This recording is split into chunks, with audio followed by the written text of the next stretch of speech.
strengths to be developed further so that our common region would be safe and stable. Our relationships with India, China, the Republic of Korea, Malaysia, Mongolia, Japan, and other countries of the Asia-Pacific region are based on the principles of respect and honest dialogue. I'm convinced they have great prospects which tally with the growing role that the Asia-Pacific region is to play in the coming decades. I believe that all those gathered here, the high-level guests that we have with us today, would agree with that. On par with openness, we also have one more key principle of our massive plans to develop the Far East of Russia, and that is their long-term and consistent nature. We concentrate our resources and step by step we administratively boost our efforts. We reach our goals and we set new tasks before ourselves. We always strive for more. Over the last 15 years, we have managed to set the conditions so that the Far East would be on the track of advanced growth. And those are not just words. I can provide you some proof. A great beginning for such a work was the preparation for hosting the APEC summit in Vladivostok in 2012. We have invested great resources in modernizing transport, business, and educational infrastructure in the city, in improving the capital of the region as a modern, dynamic city for people. As one of the scientific and educational centers in the Asia-Pacific region, of course, we understand that a lot remains to be done, but we have also achieved a lot. And then, based on our achievements, we will launch major infrastructure, transport, industrial projects. And at the same time, while we try to improve business climate in our country, we have also proposed drastically new, in many aspects, unique instruments of support for business in the Far East, which are globally competitive. I would like to address all our colleagues who are going to invest in the Far East of Russia. Please use these opportunities. You should study them once again. Those are not just promises. This is actual practical steps which already function. So in the region, we have 20 priority development areas for social and economic development with special conditions for industry, preferential tax treatment, and government support measures. We have already 369 registered residents there, and they have struck deals for more than 2.5 trillion rubles, and they have, we will provide more than 60,000 new jobs. They have already invested 344.8 billions of rubles in investment and created 19.5 thousand jobs. Now we have the free port of Vladivostok, which spans across 22 municipal entities, and its purpose is to help the integration of the Far Eastern regions in the economic space of the Asia-Pacific region. They will help to boost our high-tech industries. The advantages of the free port were already used by 1,404 residents that have signed their agreements, business deals for 700 billion rubles, and they are going to create 68,000 jobs. They have already invested 95.2 billion rubles and created more than 10,000 jobs. This is a fact. And in overall, thanks to the measures of support, starting from 2015, the investors have already invested 612 billion rubles into our economy, and they have launched 242 production facilities and created more than 39,000 new jobs. As a result, we have the growth of industrial production in the Far East. It currently stands at 23% over the last 5 years, and this is 3 times higher than the average in the country. The center of new competences, exchanges between the young people and international cooperation, both experiments in educational, science, new technologies. That is the Far Eastern Federal University, where we are gathered here today, as we are always gathered for this forum. And last year, 20,000 students studied at the university, and among them 3,500 foreigners from 74 countries of the world. More than 200 professors from abroad are teaching at the university, and we plan to further develop research infrastructure at the university, including the mega science lab construction. We can be sure that the university in the future will be a part of the backbone of the joint educational space of the Asia-Pacific region. Dear friends, at the previous Far Eastern forums, we have talked about the significance of the Far East for Russia, about our plans and tasks to develop it, of the instruments of support for business, how we can tap into those instruments. I have briefly spoken about this in my address today, although we understand, and just now with my colleagues during the working lunch, we talked about that without the people, without their energy, without their talents, without their interest in achieving results, no such goals could be reached. So in my address today, I'm going to focus on social and economic development and the social program of development for the region. I believe it would be interesting not only for the people in Russia, but also for our potential investors who already work here in Russia. That would mean that we would create a favorable social and economic climate, and thus we would attract the needed labor resources. So yesterday, together with the leaders of the Far East region, we discussed new stage of development for the Far East. And the point is to convert the economic gains of the recent years into a social growth spurt, into better quality of life for the people. So we need to have changes in healthcare, education, in improving cities and villages that would be felt by millions of people. And such changes should be felt not only in some distant future, as I have already mentioned, not only years later, but very, very soon. And I would like to highlight that compared to 2005, the migration outflow from the Far East has decreased twofold. We need to turn the tide, and the Far East should not lose, but gain more people with their energy, power, and initiative. So I would like to go back to our talk at the working lunch. We discussed this topic, and my colleagues actually raised this question. What is the outflow of people from the Far East? That is indeed a very important question from the moral and ethical point of view, and from the economical point of view as well. This region should be attractive for qualified personnel and for the young people, because the young people are our future. Even more so that the Far East is a very young region of Russia. It has great demographic potential, which we need to keep and multiply. The overall birth rate is higher than the average in Russia. Out of 8,200,000 people living in the Federal District, almost 1.5 million are school children, students, and college students. They have victories in various sports competitions, international and all-Russian scientific competitions. For example, recently Kazan hosted World Skills Junior, and the gold medal was won by the 9th grade Andrei Mishkov from Ulan-Ude. He was the best when it comes to information technologies, and once again I would like to congratulate him on that.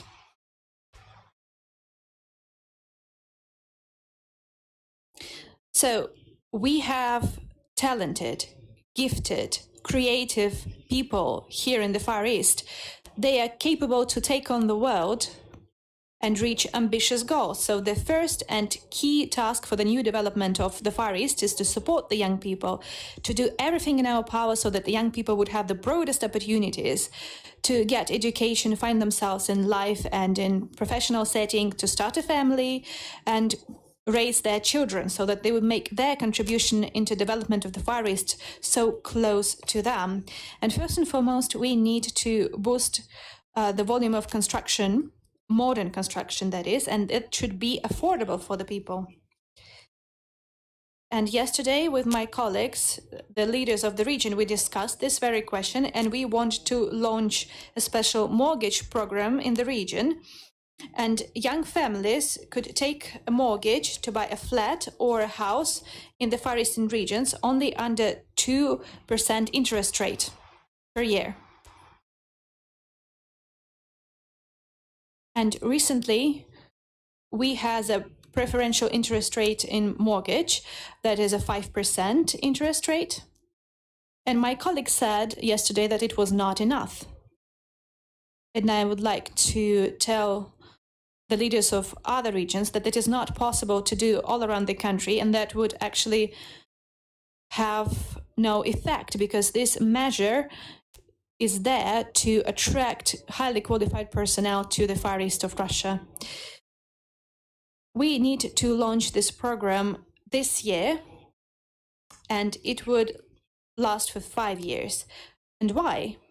Because we need to define and earmark the financing and the sources of financing in future, because this is a long-term program.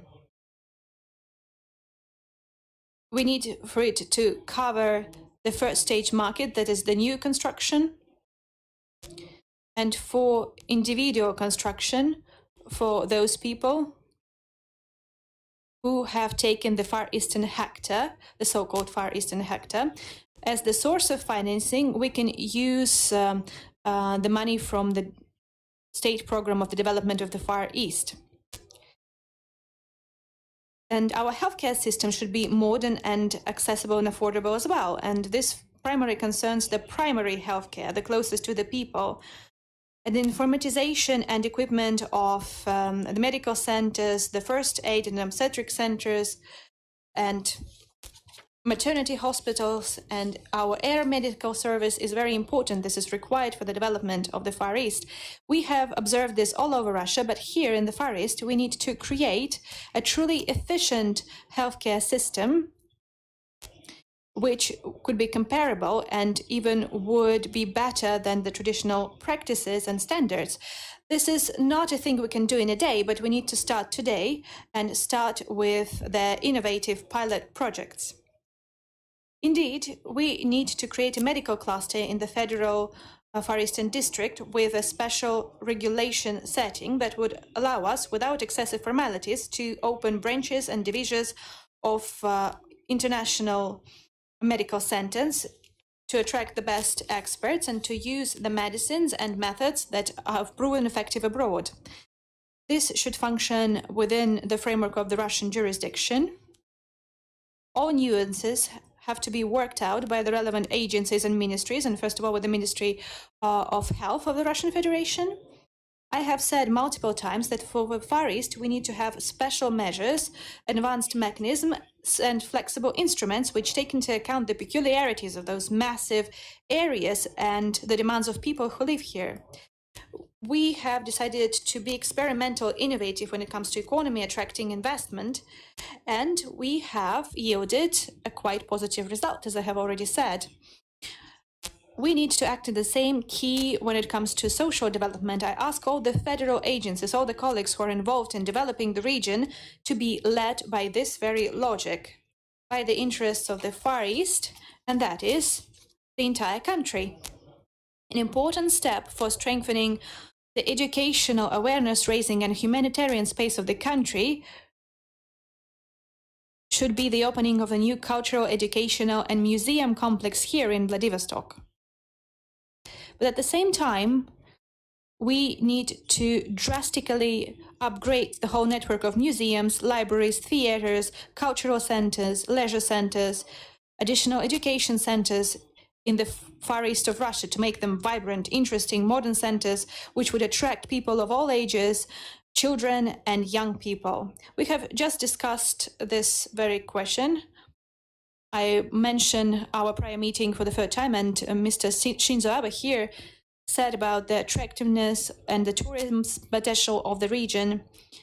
Yes, indeed, creating such a major all-Russian cultural and awareness-raising center with branches of our leading museums, such as the Tretyakov Gallery, the Hermitage Museum, the Russian Museum. The Mariinsky theater branch would undoubtedly increase the tourism potential of the region multifold. It is especially important, that is, development of culture for the small cities here, and I would like to give you a few numbers. Out of 1,834 populated areas of the Far East, 1,614, those are areas where less than 1,000 people live, more than 5 and less than 1,000, and the distance might reach up to hundreds of kilometers. So we need to take that into account as well, and we talked about it with the leaders of the region. We need to adapt our all-Russian programs such as county doctor and county teacher to the conditions of the Far East. For example, we might increase the payments for physicians, physician assistants, teachers, especially those who come to the very small villages in the Far East. We can increase those payments compared to the average in Russia for the Far East twofold. And undoubtedly, we need to think about the future.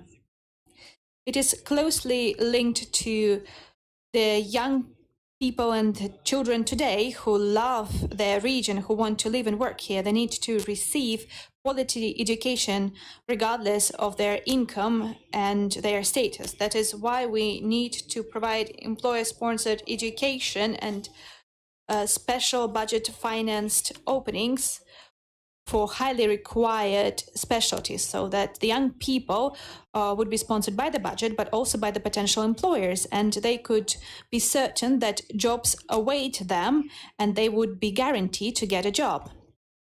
And the young people and people of all ages should have the opportunities to access distance education, as well as telehealth, information resources, and electronic public services, digital platforms and services which open up new horizons for the creation and launching of their own business. I would like to remind you that more than half of internet users of our planet live in the Asia-Pacific regions, and that is why the Far East should meet the standards of the digital infrastructure which are set in the world, including the high-speed internet coverage. I would like to ask the government to take that into account when implementing their national program Digital Economy of Russia. We need to have a digital environment which is comparable to the scope of challenges of our time and rapid technological advancements. That is why our second important strategic task, the Russian Far East, should become one of the global centers of high technologies and competences, new industries, and new areas of production. That is the focus of the leading quality jobs for well-qualified professionals. Thank you. And first and foremost, for the people living in the Far East, for those citizens of Russia who live here in this region. And this is our principled position. We have the groundwork laid for that. And here on the Ruski Island, we have a massive innovative cluster. We are also advancing our space industry around the spaceport of Vostochny. Aircraft construction and gas processing is also developing here, as well as chemical industry. We are continuing to create the Zvezda shipbuilding plant, and we are going to focus on increasing the exports of deep processing products. Again, this is our principled position, and I would like to draw the attention of Russian and foreign investors to this, the residents of advanced development areas and the free port of Vladivostok. So we increase the export taxes for roundwood, for example, but at the same time, we are ready to back those who want to invest into boosting our capacities in timber industry. At the same time, we create the preferential treatment for export of the ready-made products, including on the markets of third countries. In the same logic, preferences and support in exchange for deep processing will be used in other areas, including maritime resources and mineral resources.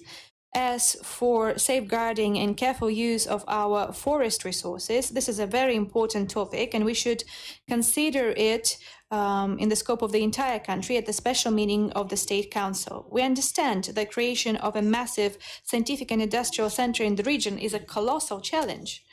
At the same time, this provides us great opportunities, and it's indeed very broad.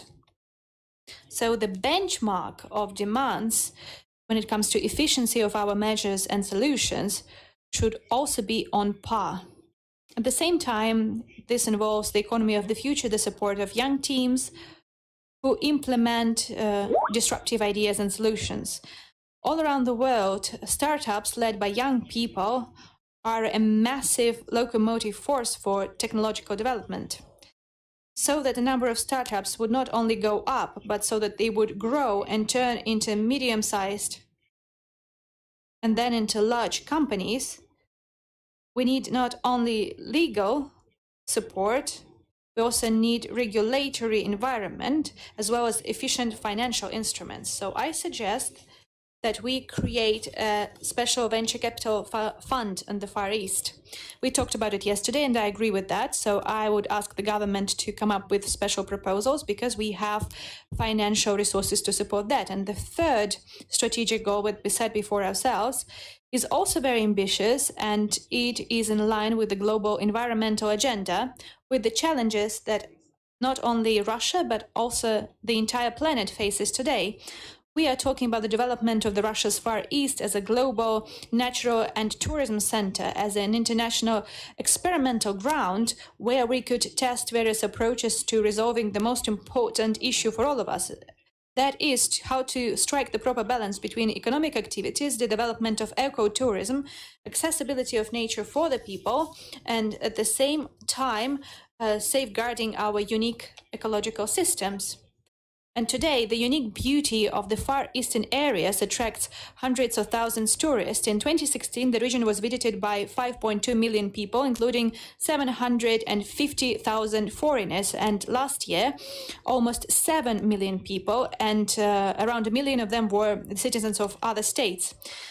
The reaches include the Lake of Baikal, the Kronetsky Natural Reserve in Kamchatka, the National Park Alhanai in Zabaikalia region.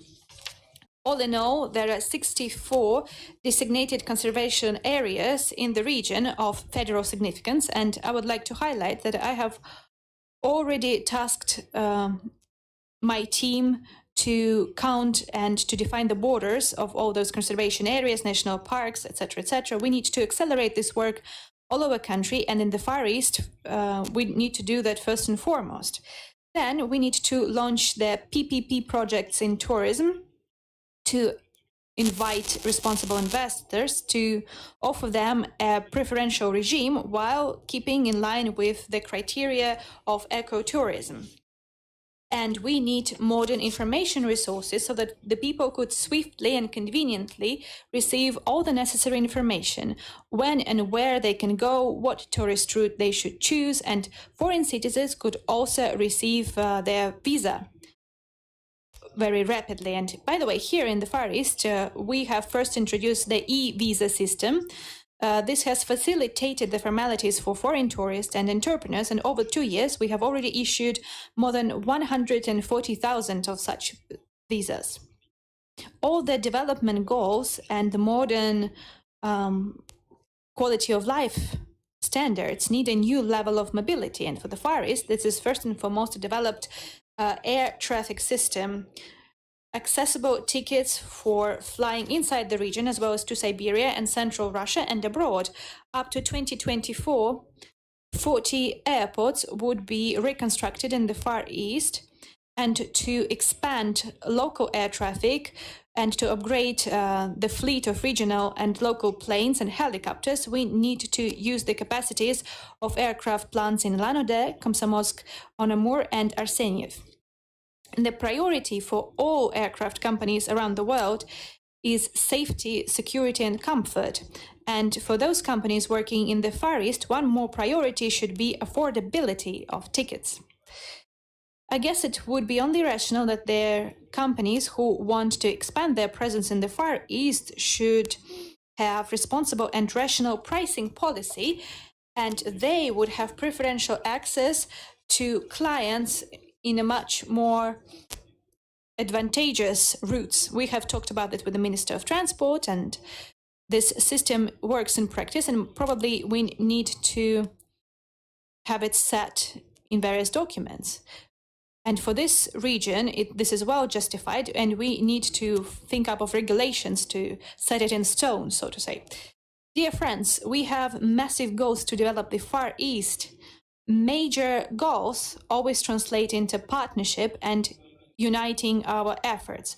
And we want to have such cooperation open for those who are interested in it. And we believe in the future of our cooperation and the future of the Far East of Russia. But for us to be successful, as well as to be successful all over our country, we need for the society and community to be consolidated and to be ready to pitch in and to make a contribution and their energy to the overall result. We have such an environment that all plans and all dreams will come true, even the boldest ones. I would like to wish every success to the participants of the forum and all the best. Thank you for your attention.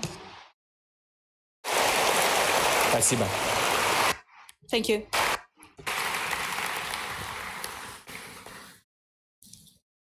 Mr. President, if I may, just a short clarification. Almost in one sentence, you managed to identify the key drivers of development, the true diamonds, I would say.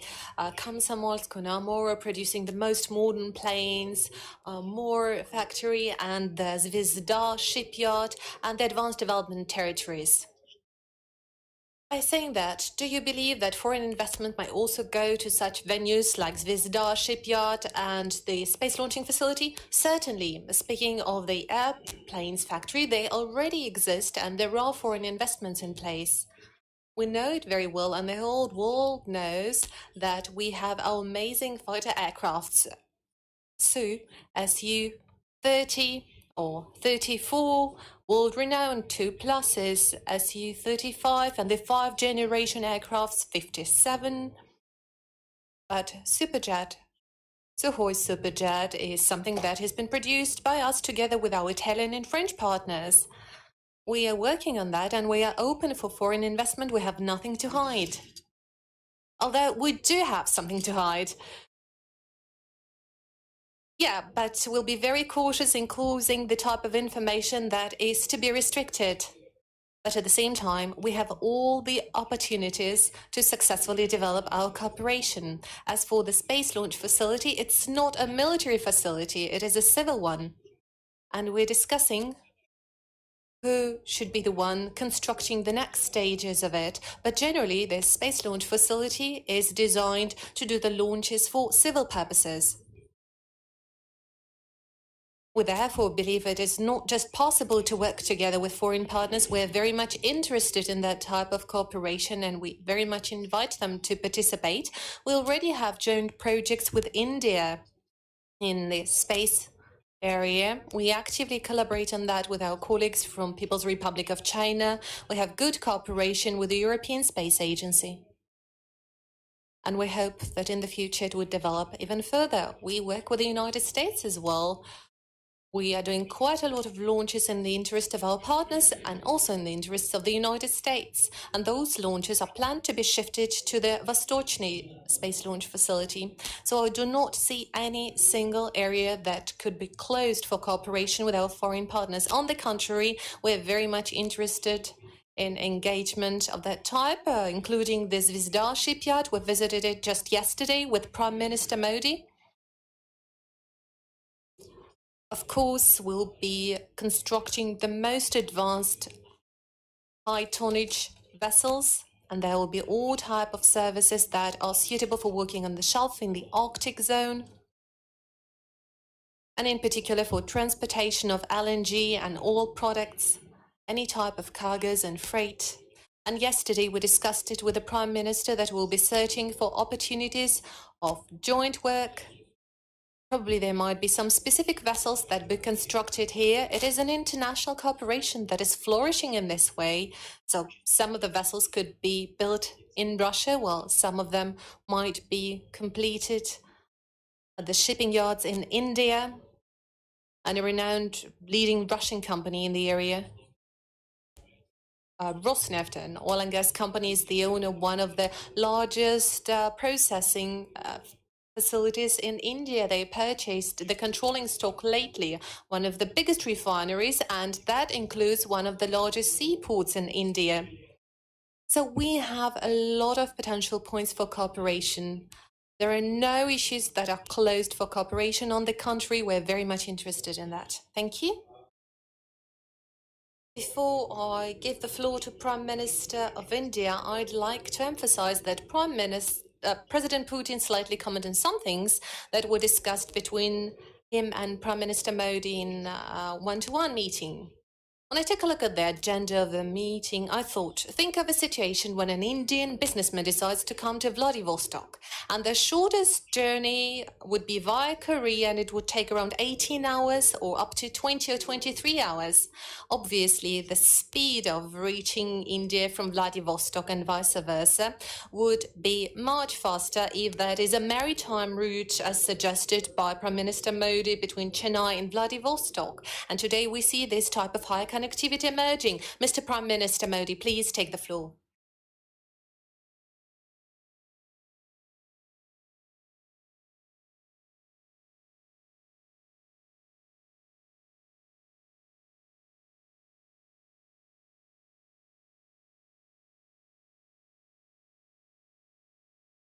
Excellency, President Putin,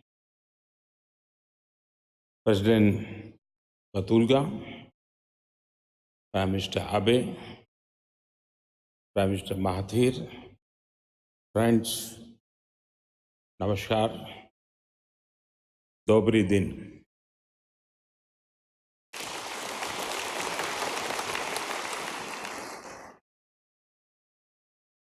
Vladivostok के शांत और प्रकाशमय वातावरण में आपके साथ संवाद करना एक सुखद अनुभव है। सुबह का उजाला यहाँ से होकर दुनिया में फैलता है और पूरी दुनिया को ऊर्जावान बनाता है। मुझे पूरा विश्वास है कि आज का हमारा यह मंथन केवल फार ईस्ट ही नहीं बल्कि पूरी मानव जाति के कल्याण के प्रयासों को नई ऊर्जा और नई गति देगा। इस महत्वपूर्ण अवसर को मुझे हिस्सा बनाने के लिए मैं अपने मित्र राष्ट्रपति पुतिन का आभारी हूं। राष्ट्रपति जी ने मुझे यह निमंत्रण भारत के आम चुनाव से पहले ही दे दिया था। 130 करोड़ भारतवासियों ने मुझ पर विश्वास जताया और आपके निमंत्रण भी उनका विश्वास और मोहर लग गई। फ्रेंड्स, 2 साल पहले राष्ट्रपति पुतिन ने मुझे सेंट पीटर्सबर्ग इकोनॉमिक फोरम में आमंत्रित किया था। यूरोप के फ्रंटियर से पैसिफिक के गेटवे तक मेरी भी एक प्रकार से ट्रांस साइबेरियन यात्रा हो गई है। व्लादिवोस्तोक यूरेशिया और पैसिफिक का संगम है। यह आर्कटिक और नॉर्दर्न सी रूट के लिए अवसर खोलता है। रूस का करीबन 3/4 भूभाग एशिया है। फार ईस्ट इस महान देश की एशियन आइडेंटिटी को सुदृढ़ करता है। इस क्षेत्र का आकार भारत से करीब 2 गुना है। इसकी आबादी सिर्फ 6 मिलियन है, लेकिन यह रीजन खनिज, ऑयल और गैस जैसे प्राकृतिक संसाधनों का धनी है। यहाँ के लोगों ने अपने अथक परिश्रम, साहस और इनोवेशन से नेचर की चुनौतियों पर विजय पाई है। यही नहीं, कला, विज्ञान, साहित्य, स्पोर्ट्स, इंडस्ट्री और एडवेंचर, मानव गतिविधि का ऐसा कोई एरिया नहीं है जिसमें फार ईस्ट के लोगों ने, व्लादिवोस्तोक के बाशिंदों ने सफलता हासिल ना की हो। साथ ही उन्होंने रूस और उसके मित्रों के लिए भी अनेक अवसर बनाए हैं। फ्रोजन लैंड को फ्लावर बेड में बदलकर एक सुनहरे फ्यूचर का आधार तैयार किया है। कल राष्ट्रपति पुतिन के साथ मैंने street of the far east exhibition देखा।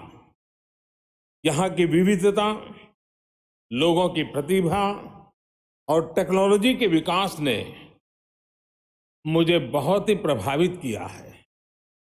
इनमें प्रगति और सहयोग की अपार संभावनाएं मैंने महसूस की हैं। फ्रेंड्स, भारत और फार ईस्ट का रिश्ता आज का नहीं, बहुत पुराना है। भारत वो पहला देश है जिसने व्लादिवोस्तोक में अपना कॉन्सुलेट खोला। तब भी और उससे भी पहले भारत और रूस के बीच बहुत ही भरोसा था। सोवियत रूस के समय भी जब अन्य विदेशियों पर यहां आने पर पाबंदियां थी, व्लादिवोस्तोक भारतीय नागरिकों के लिए खुला था। रक्षा और विकास के बहुत सा साजो सामान व्लादिवोस्तोक के जरिए भारत पहुंचता था और आज इस भागीदारी का पेड़ अपनी जड़ें गहरी कर रहा है। दोनों देशों के लोगों के लिए सुख, समृद्धि का सहारा बन रहा है। भारत ने यहाँ एनर्जी सेक्टर और दूसरे नेचुरल रिसोर्सेज जैसे डायमंड में महत्वपूर्ण निवेश किया है। सखालिन के ऑयल फील्ड्स भारतीय निवेश की सफलता का एक उत्तम उदाहरण है। फ्रेंड्स, राष्ट्रपति पुतिन का फार ईस्ट के लिए लगाव और उनका विजन इस क्षेत्र के लिए ही नहीं, भारत जैसे रूस के पार्टनर्स के लिए अभूतपूर्व अवसर लेकर के आया है। उन्होंने रशियन फार ईस्ट के विकास को national priority for the 21st century घोषित किया है। उनकी होलिस्टिक अप्रोच यहाँ जीवन के हर पहलू को, इकोनॉमी हो या एजुकेशन, हेल्थ हो या स्पोर्ट्स, कल्चर हो या कम्युनिकेशन, ट्रेड हो या ट्रेडिशन, हर एक को बेहतर बनाने का प्रेरक प्रयास है। एक और उन्होंने इन्वेस्टमेंट के रास्ते खोले हैं, तो दूसरी ओर सामाजिक सेक्टर्स पर भी उतना ही ध्यान दिया है। मैं स्वयं उनके इस विजन से प्रभावित हुआ हूं और इसे शेयर भी करता हूं। भारत उनकी इस विजनरी जर्नी में कदम से कदम मिलाकर रूस के साथ चलना चाहता है।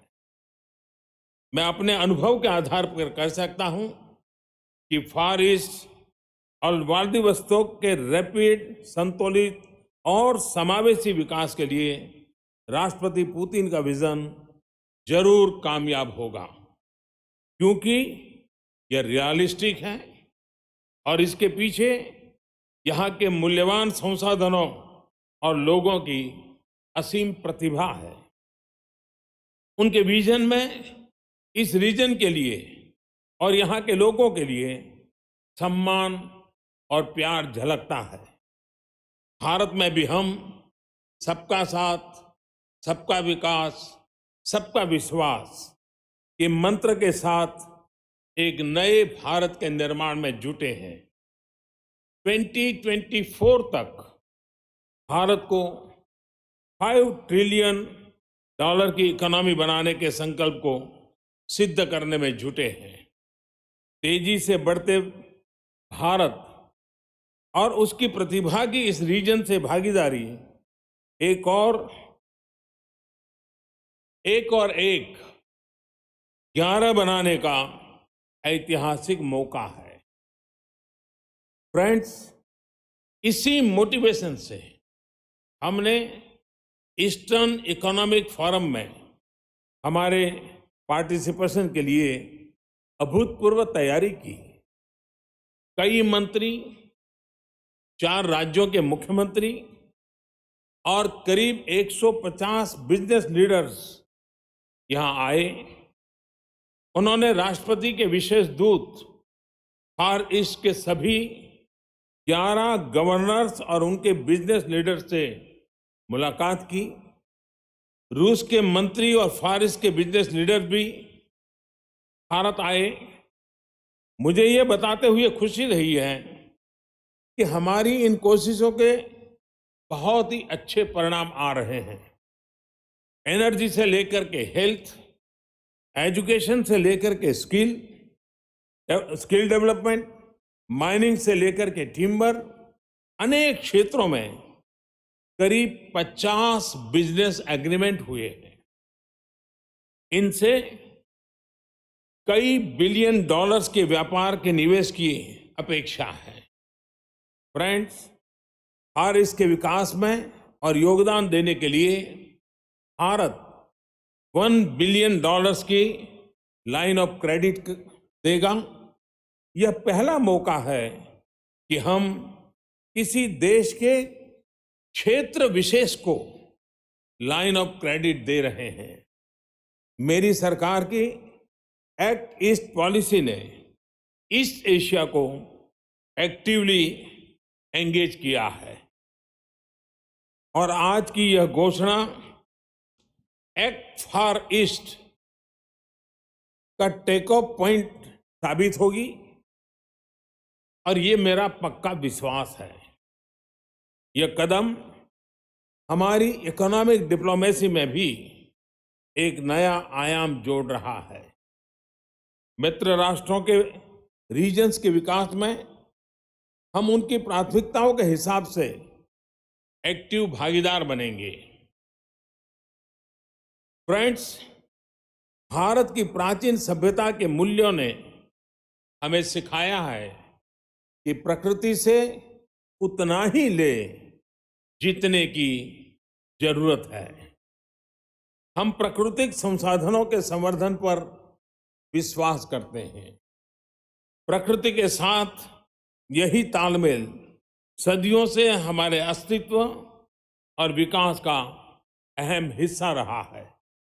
फ्रेंड्स, जिन देशों में भारतीय डायस्पोरा है, वहाँ के लीडर्स जब भी मुझे मिलते हैं, भारतीयों के श्रम, ईमानदारी, अनुशासन और निष्ठा की भरपूर प्रशंसा करते हैं। भारतीय कंपनियों ने, कारोबारियों ने दुनिया भर में कितने ही क्षेत्रों के विकास में योगदान किया है, वेल्थ क्रिएशन का काम किया है। साथ ही भारतीयों ने और हमारी कंपनियों ने स्थानीय संवेदनाओं और संस्कृति का हमेशा आदर किया है। मुझे पक्का भरोसा है कि भारतीयों का पैसा, पसीना, प्रतिभा और प्रोफेशनलिज्म फार ईस्ट में तेज विकास लाएंगे। ईस्टर्न इकोनॉमिक फोरम में भारत ने पार्टिसिपेशन के जो उत्तम परिणाम आए हैं, उन्हें आगे बढ़ाने के लिए मैं फार ईस्ट के सभी 11 गवर्नर्स को भारत आने का निमंत्रण देता हूं। फ्रेंड्स, मैंने और राष्ट्रपति पुतिन ने भारत रूस सहयोग के लिए एम्बिशियस टारगेट रखे। हमारे संबंधों में हमने नए आयाम जोड़े हैं, उनको विविधता दी है।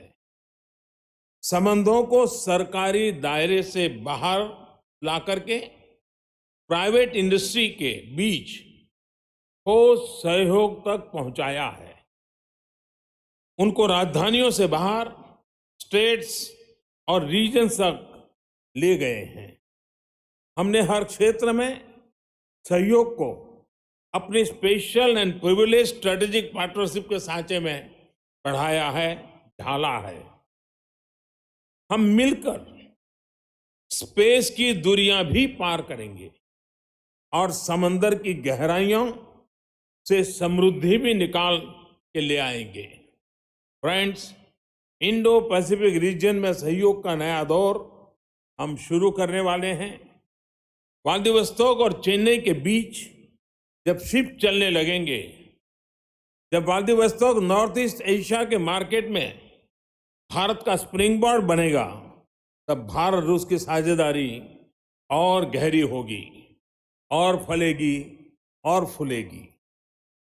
तब फार ईस्ट एक और यूरेशियन यूनियन और दूसरी ओर ओपन, फ्री और इंक्लूसिव इंडो पैसिफिक का संगम बनेगा।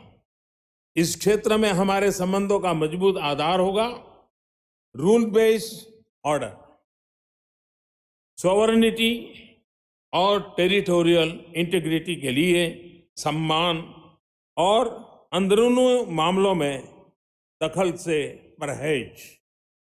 फ्रेंड्स, मशहूर फिलोसोफर और लेखक टॉल्स्टॉय भारत के वेदों के अपार ज्ञान से बहुत प्रभावित थे और यह वेद वाक्य तो उन्हें बहुत पसंद था। एकम सत विप्राह बहुधा वदंती। उन्होंने अपने शब्दों में इसे ऐसे कहा था, all that exist is one, people call that one by different names. इस वर्ष पूरा विश्व महात्मा गांधी की 150वीं जन्म जयंती मना रहा है।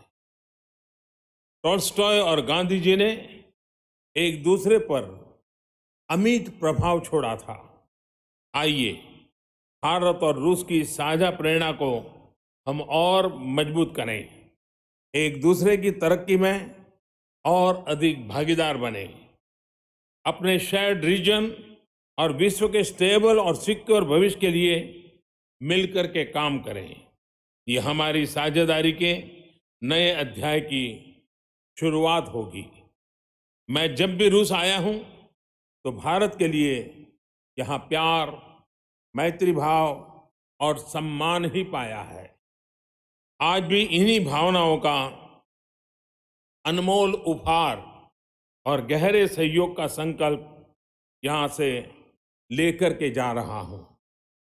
मैं अपने मित्र राष्ट्रपति पुतिन का विशेष धन्यवाद करना चाहूंगा। हम जब भी मिलते हैं तो बहुत खुले दिल से और बहुत समय लेकर के मिलते हैं। कल अपनी तमाम व्यस्तताओं के बीच उन्होंने मेरे साथ अलग अलग स्थानों पर कई घंटे बिताए और रात के 1 बजे तक हम एक साथ रहे। मेरे लिए ही नहीं बल्कि भारत के प्रति उनके मन में जो प्यार है वो उसमें झलकता है। मुझे यहाँ की और भारत की एक और सांस्कृतिक समानता दिखाई दे रही है। मेरे होम स्टेट गुजरात में बाय बाय की जगह, बाय बाय नहीं कहते हैं, बाय बाय की जगह आवजो कहते हैं, जिसका मतलब है आप फिर जल्दी आइए। यहां कहते हैं दसवीं दानिया।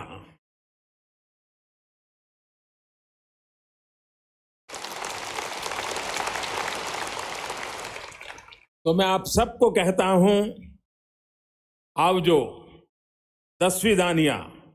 बहुत बहुत धन्यवाद। Spasiba Balshoi.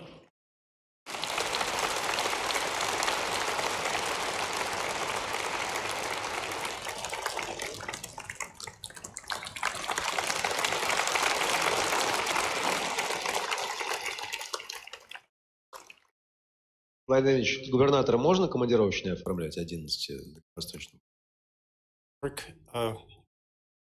All the trips of the governors, they should go to the accounting office. Mr. Prime Minister, one quick question from the news. Unfortunately, there is a reason why the turnover between Russia and India can grow even more. I heard that in the news, Indian people have fallen under the sanctions of the United States. These are the companies that are involved in oil trade. What would you say about that?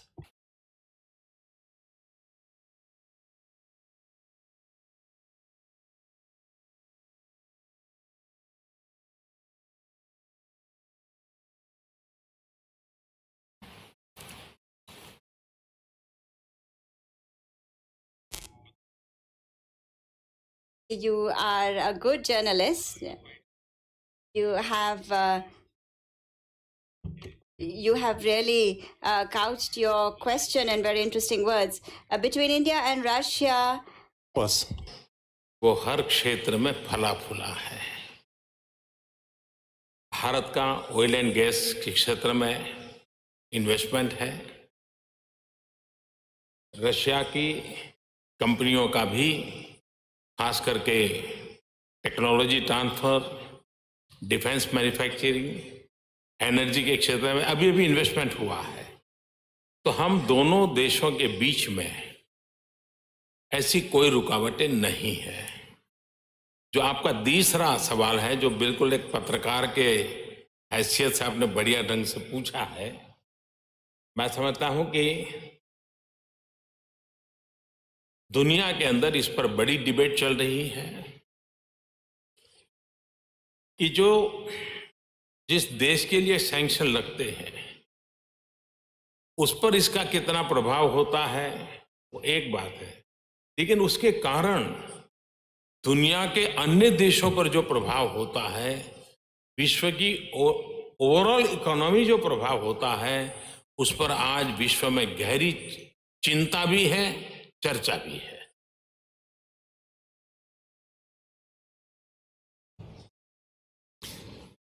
Ну, давайте вернемся к иранской теме, потому что мы мимо нее не пройдем чуть попозже. А сейчас все-таки у нас часть, связанная с официальными выступлениями. И президент Монголии, который только что принимал Владимира Владимировича у себя. Пожалуйста, президент Баталга, прошу вас, подойти к сцене. Подиуму. Трибуне. Ну, он может и на подиуме выступить. Посмотрите, как он выглядит. Все-таки чемпион мира по самбо. He's world champion in sambo wrestling.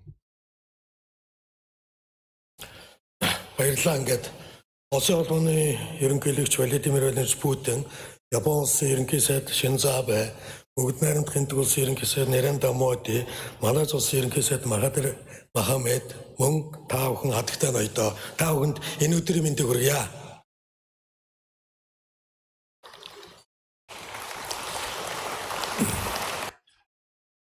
President Putin, Prime Minister Shinzo Abe, Prime Minister Narendra Modi, Prime Minister Mahathir Mohamad. This is the third time that I participate in this forum. This is a great venue for negotiations, and it is a platform for development of the Far East region.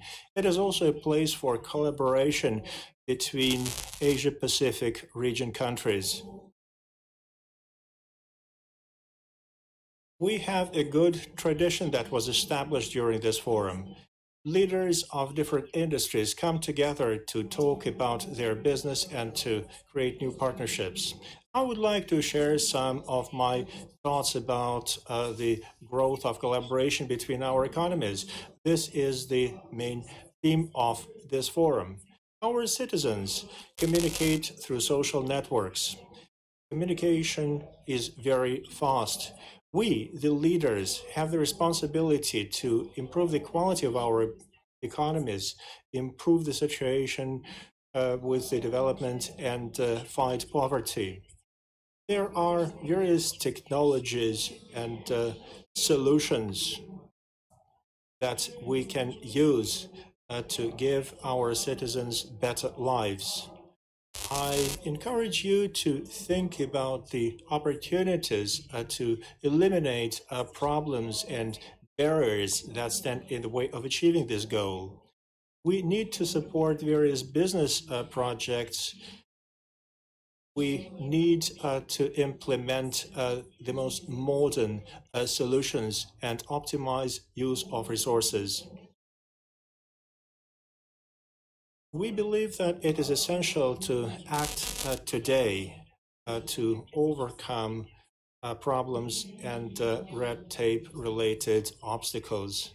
I am fully supportive of all initiatives in this sphere.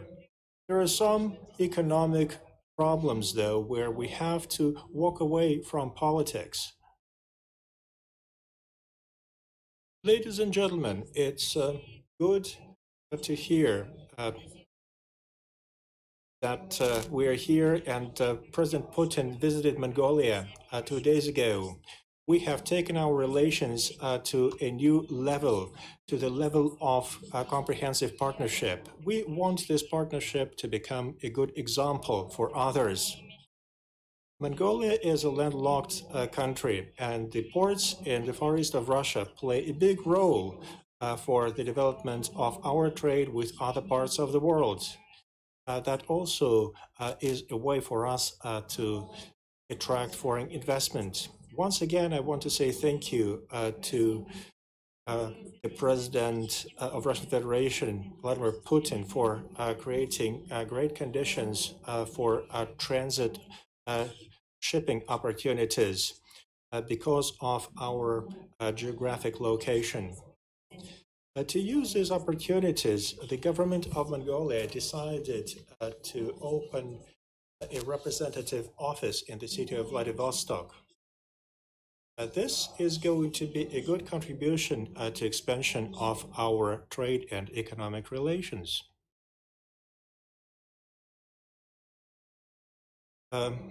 We want to increase trade and collaboration with Eurasian region countries. We are working together on signing of a free trade agreement between Mongolia and Eurasian Economic Union.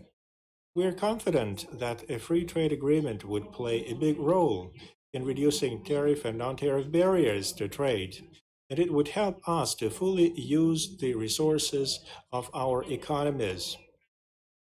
To increase integration, we launch joint infrastructure projects with Russia and China. We want them to be as effective as possible. We have a joint program of building an economic corridor between the three countries. We are implementing this economic corridor, and this is going to put the regional cooperation on a new level. We work very hard in this direction. This is a joint Mongolia-Russia-China mechanism. Last year, I proposed to establish a coordinating body in the interests of building a Northeast Asia energy supergrid. We have spent a year working on this issue, and we had a number of events in our region. As a result, the government company responsible for energy is now working on the feasibility study of projects of supergrid. We are preparing all it takes to produce and market electricity.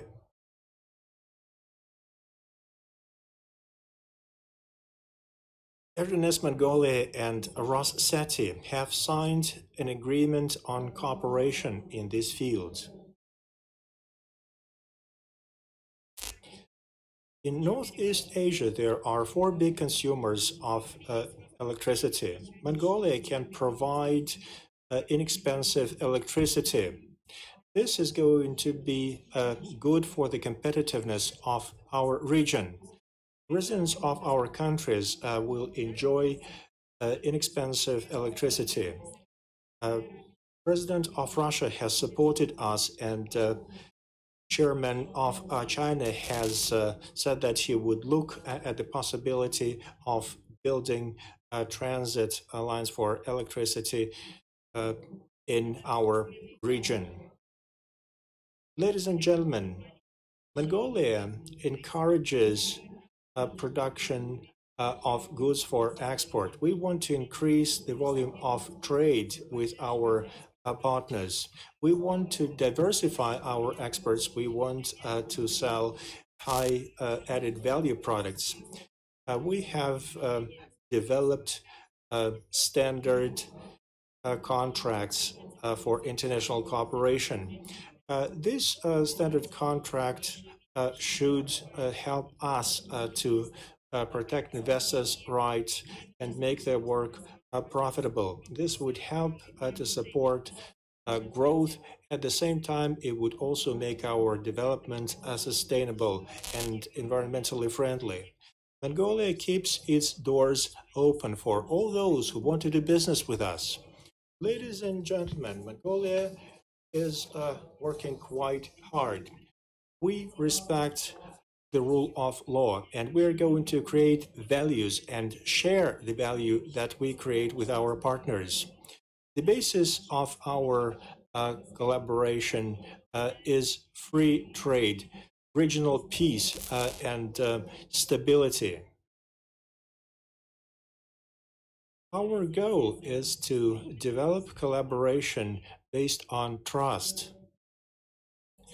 I wish you every success in the forum. Thank you very much for your attention.